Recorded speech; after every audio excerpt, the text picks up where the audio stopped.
want to talk about this show of force and how so many of the women that we heard from had not spoken before. And it was obviously a very big deal.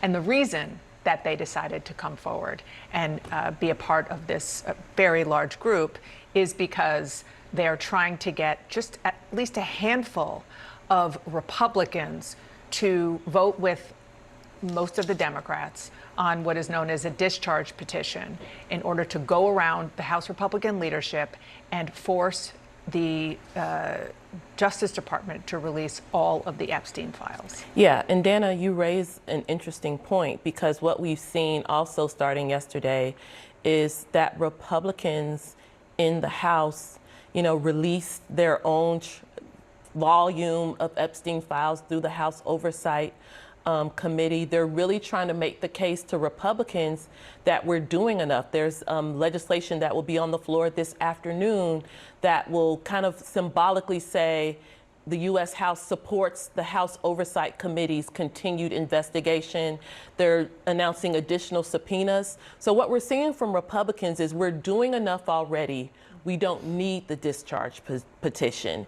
And so today's press conference comes in that context of again, the survivors of Epstein and Ghislaine Maxwell saying, no, what is already underway is not enough, because it is not everything. Even the documents that were released yesterday, the criticism was it wasn't new information, it's what we already know. And what these survivors are saying, what their attorneys are saying, is that they know there is more that is still secret, and Massie and Ro Khanna are leading the effort to get it all released. And so what Republican leaders are doing is trying to give most of their conference, their fellow Republicans, a political off-ramp with that resolution.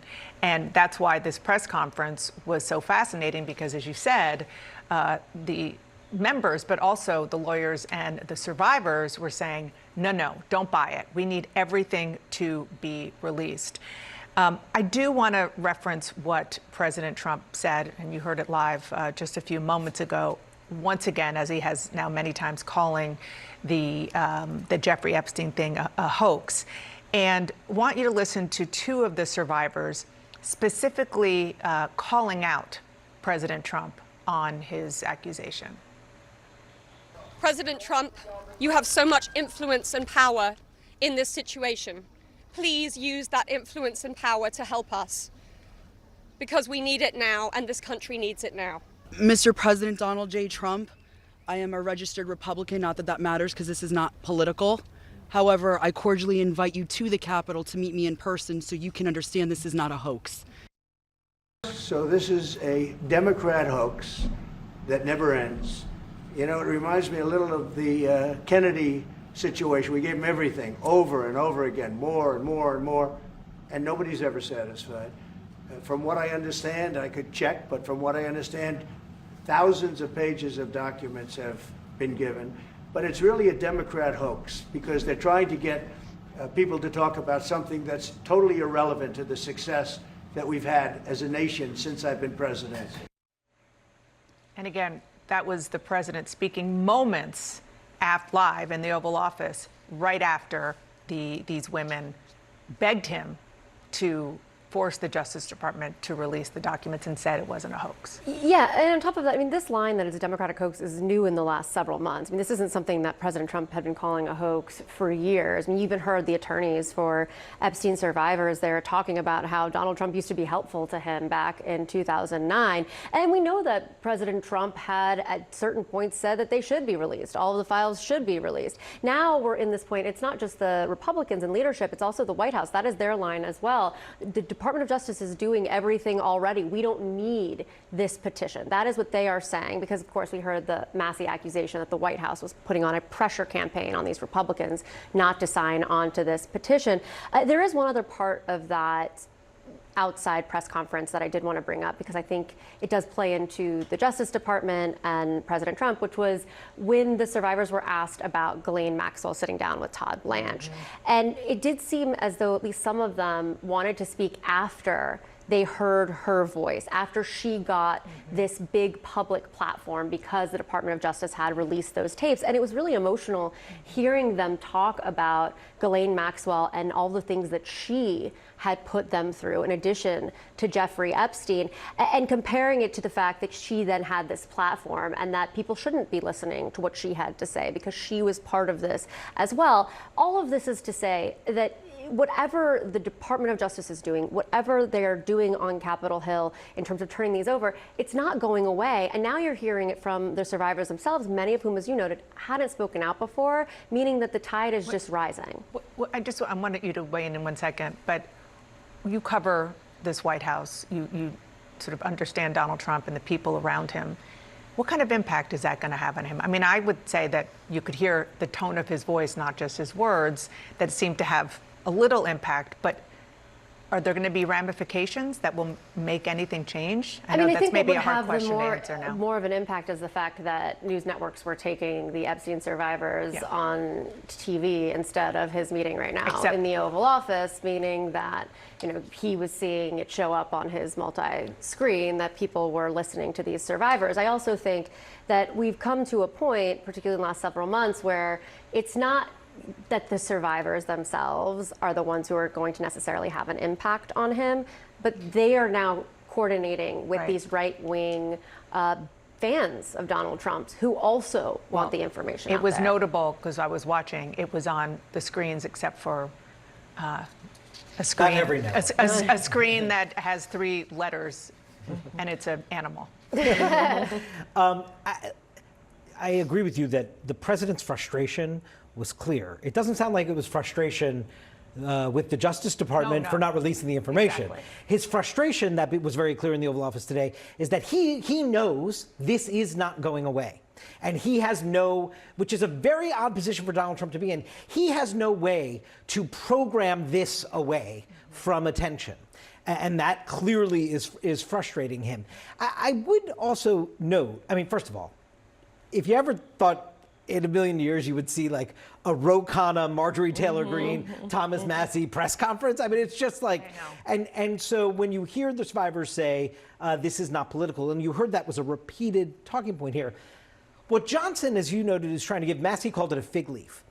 All things can be true. That measure can go forward. The Oversight Committee can continue to do its work.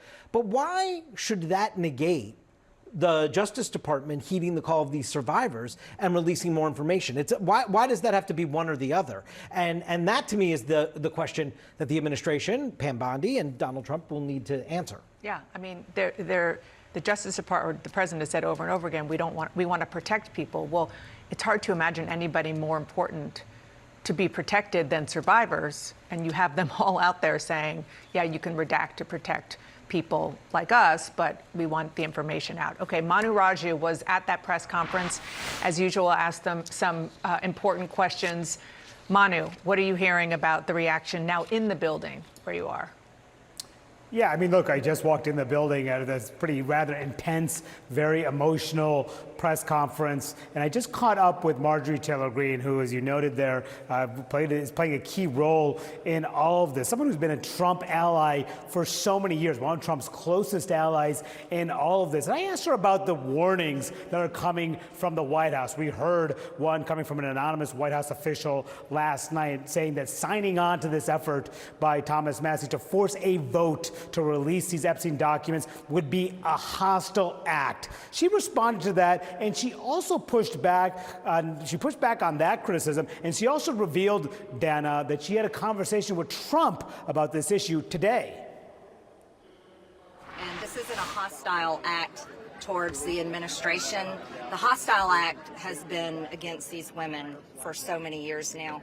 The hostile act is covering up for Jeffrey Epstein and everyone else that's been involved in this. And that's the real hostile act. I look forward to talking with President Trump about these women that I've met. I also encouraged him already this morning that he should have these women in the Oval Office. They deserve to be there.